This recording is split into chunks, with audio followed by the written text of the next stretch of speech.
Hello, thank you for joining me today on this episode of Chalk and Chaos Gambling Podcast. I'm Sean Marciano, and I'm going to do some NHL Slate tomorrow. And considering I'm not on the HGP tonight, so gonna go over the slate, gonna give my bets that I'm looking at, and kind of give some thoughts, maybe some betting looks. And I'm gonna get right into it. I am looking at the first game tomorrow: Panthers Red Wings. Florida is plus 124. The over is minus 135 at 5.5. And Detroit is minus 148 in the money line.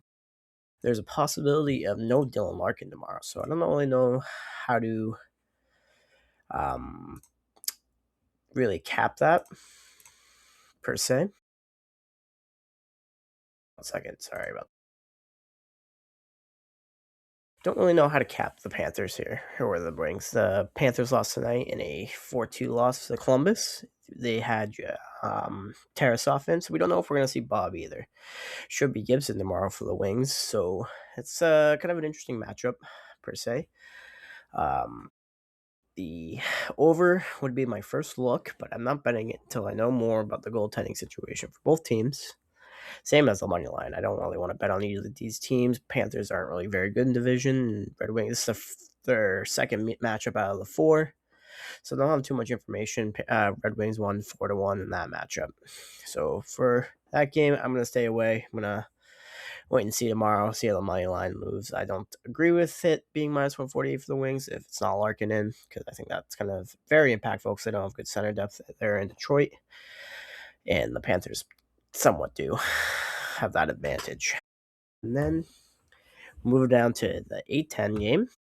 We have the Avalanche at the Dallas Stars. This is their second meeting out of four tomorrow. Avalanche minus 120. Stars even money at home.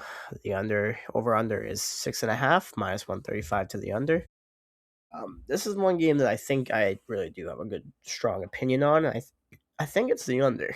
I know these teams played 5-4 in October, but I think the way it's gone, I'm gonna go with the under. And both teams are very good defensively, as we know.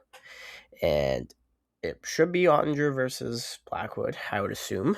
Both goalies are elite, technically. I don't imagine that Tyler Myers will be playing or Radek Fossa, but the power play for the Avs is just abysmal at 32. It's Stars have the second best power play in the league at 30%. I like and both teams have, Dallas is the 11th best penalty killer, but both are fairly right there at the top 10 penalty killing. So I'm going to go with the under and the Stars in this matchup. I think they are the better home team, while the Avs are a really great away team. I know it doesn't really matter, but I think a home dog here is the play for in division here. And I think that's the best way for the this game to go. I guess I could bring up the division record. I don't think it really matters too much. 10-2-4 for the Avs, 13-4-1 for the Stars. So both teams are good in division. Both teams know how to play, and they know how to play each other. And it's kind of a revenge game for the Avs coming from the playoffs. I think the Stars have their number here, with Hintz going to be in, probably more. Should be back for this game as well. I think no Lehkonen for the Avs. That's kind of important depth forward for them. I feel like this game should be a pick 'em, and I like the plus money price on the old Stars Avs here. Going down to 840, Vancouver Canucks, Blackhawks. We have Vancouver at plus 120, Blackhawks at minus 142.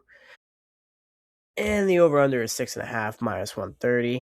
And for this matchup, should be Tolupio versus Spencer Knight. Tolupio, I don't know how to say his name very well. He's been a good goalie for them. 3-3-2, 2.8 goals against average, 0.908 save percentage. Very similar stats for Spencer Knight. And as we know, the Canucks are a better road team. Semi, they're not as useless. And I'm gonna go with, I know a lot of people have been betting a lot of Canucks overs, but I think this is the time to bet some more. I think this is a Blackhawks under. Really, I feel like a 4-1, 3-1 margin of victory for the Blackhawks. It's usually their thing. It's not really high scoring. They don't really have the talent for that just yet. Yeah, I think for anything else, I don't think you can really have a stronger play than that. I like this under. I feel like it's a little high for a Blackhawks game, despite it being the Canucks and Lincoln being ass, but it shouldn't be Lincoln. I'm gonna go against that. Kind of mid power plays, very bad penalty killing for the Canucks. The Blackhawks lose their best penalty killer, so that could be maybe mean to an over. But as for the side, I suppose I would play Blackhawks minus 142. It's not too risky. I think for this sort of game because I think I would play them plus the minus 1.5 at plus 170 for the kind of variance of it because Canucks kind of can score early, but that's about it. Yeah, I don't know if it'll be a big game. I feel like, yeah, I don't know. I think Blackhawks on the side no matter what, though, at the end of the day. I don't know. I don't want to go too strong on them and say I think they're a lock or something I'm going to be putting my hard earned dollars on, but for saying I think who will win, it should be the Blackhawks. As we continue onward here, Carolina at Edmonton at 9:10. Minus 115 for Carolina, minus 105 for Edmonton. The over under 6.5, minus 125. And gonna go right back to the well for Edmonton overs. It's been my thing for the last week. But can't trust Carolina goaltending. Definitely can't trust the Edmonton defense, even though they're gonna need some reinforcements in Ryan Donato, or not Ryan Donato, whatever his name is, and Connor Murphy. Connor Murphy's a very good penalty killer, so it's gonna be pretty good additions to the PK for the Edmonton. So um, I think can only go up for them in the end. And as for Carolina, it probably will be Boosie. He had a very shaky game against the old Canucks the other night, and I'm sure he'll get up for this one. I'm not gonna say he'll be bad again, but for commentary's sake, both are top 10 power plays. Uh, Kane's penalty kill is 13th. I think the Edmonton one will go up above 26 eventually by a season's end, but probably not too much higher than that. Edmonton doesn't really take a lot of penalties. Carolina does, so that leads to more scoring on the power play. So I would say take some Edmonton power play props if you really want to look into it for the over. It's always a good look no matter what, because Edmonton's power play is just so lethal. And yeah, as for a side, I don't really have a strong belief that either team is so much better than the other. I don't really like Carolina. I don't really like. I think for argument's sake, the record for away for the Hurricanes is 16-8-4, 16-10-4 for the Oilers. So maybe an overtime game could be in play here as well, but I think that would require Edmonton coming from behind probably, so you can probably get a better number on that tomorrow. And then as I move down to the next 9-10 game, we have the Montreal Canadiens at the Anaheim Ducks.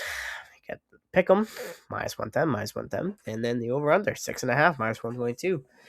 And you got to go with another Ducks Canadiens overs here. I don't think minus 122 is a cheap price to be playing here because Ducks defense bad. Montreal's goaltending is iffy and kind of a bad defense too. They're not too strong on the defensive side of things, in my opinion. Oh, it's already Molten Blow, so that's a over if I've ever seen one. Both elite power plays. Weirdly enough, the Ducks power play is only 24th best. I'm shocked by that, but terrible penalty killing, terrible defensive numbers for them. Both teams don't take a lot of penalties. Take about 10 minutes each. So I would say there'll be some good power play opportunities for the Canadians here. I think. I don't know. I can't really back Montembeau in the this sort of game. I don't know if I really want to back. I think Ducks at home maybe. Canadians are good on the road though. It's hard to decide on the 21-9-1 for the Ducks, 16-7-7 for the Canadians. So maybe an overtime play, another one. This might be because Ducks win usually in the overtime games. Very good at it. So is in Montreal, but maybe a loser point is in play for this game for both teams, and that could be important, impactful for both of them in terms of in the standings. Yeah, I mean, this will be a best. Both these 9-10 games are going to be high scoring, I believe. So maybe take some all overs in both of them. That could be a fun angle if you want to play. At 10-10, we have the Blues at the San Jose Sharks.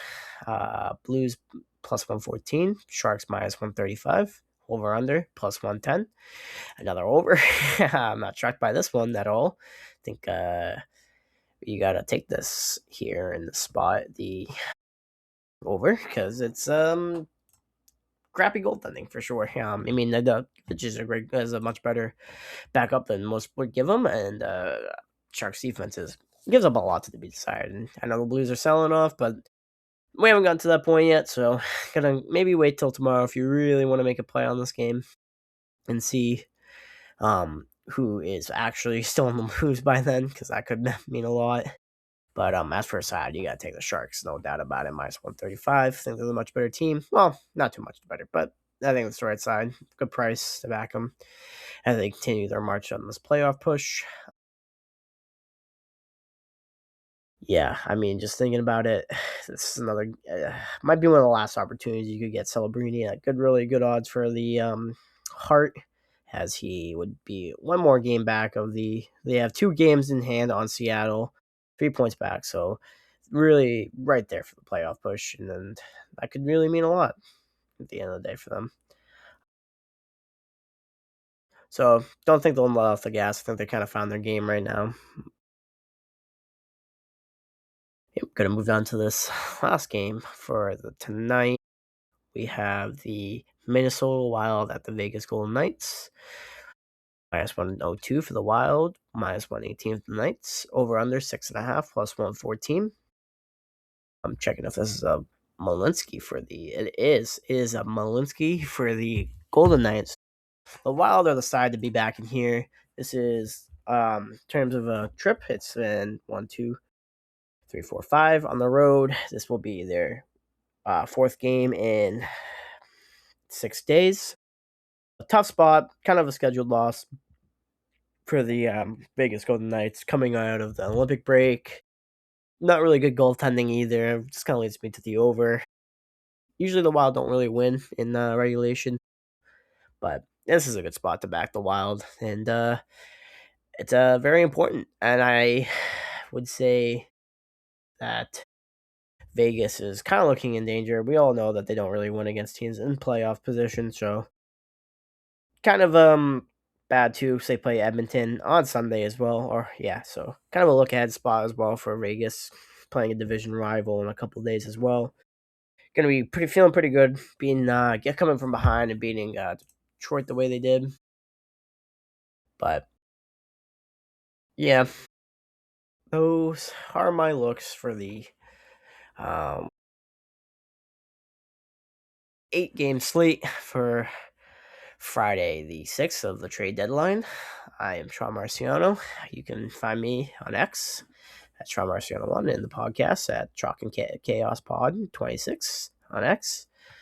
And I hope you guys have a good night.